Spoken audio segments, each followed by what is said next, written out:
তো ওইদিকে আমার দেওয়া হয়েছে কি আবার মনে করেন যে চাল দিতে হবে সুন্দরভাবে, খুব পরিষ্কারভাবে, কোনো ময়লা থাকতে পারবো না।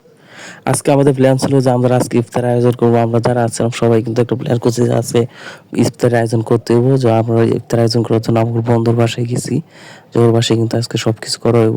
তো এখানে যাই কিন্তু সবাই সবার দায়িত্ব পালন করছে, এক একজনটা এক একটা দায়িত্ব দেওয়া হয়েছে, যার যার দায়িত্ব যার যে পালন করবো। তো এখানে কিন্তু এক একজন এক এক রকম কাজ করতেছে, কেউ জায়গা যাইতেছে পেজ করতেছে, কেউ অন্য কিছু করতেছে, কেউ এক এক রকম, কেউ আগুন ধরা, এখানে আগুন ধরা নিতেছে কিন্তু আমাদের যে পাক করবো এই জন্য কিন্তু আগুন ধরা নিতেছে। তো ওইদিকে আমার দেওয়া হয়েছে কি আবার মনে করেন যে চাল দিতে হবে সুন্দরভাবে, খুব পরিষ্কারভাবে, কোনো ময়লা থাকতে পারবো না। আমার দায়িত্ব দেওয়া হয়েছিল ওটা। তো আমি আমার দায়িত্ব সম্পূর্ণভাবে পালন করছি যে কোনো ময়লা থাকবো না। তো চালগুলো আমি বেশ কয়েকবার ধোয়া দিয়েছি যাতে আমার কোনো ময়লা না থাকে, অন্তত আমার না করতে পারে যে এখানে ময়লা ছিল। তো আমার দায়িত্ব কিন্তু আমি সম্পূর্ণভাবে পালন করার চেষ্টা করতেছি। তো এদিকে কিন্তু সবকিছু ওকে আছে, তারা সবাই কিন্তু সবকিছু করতেছে। তো আমি কিন্তু এদিকে যে চাল ধুইতেছি, যে একবার না হইলে আর বারবার দিব। তো চাল কিন্তু ভালোভাবে ধুইতে হবে, এটাই হচ্ছে আমার ফাইনাল কথা। তো এইদিকে করতে করতে কিন্তু আসলে আমরা দেখছি কিছুর আয়োজন করছিলাম।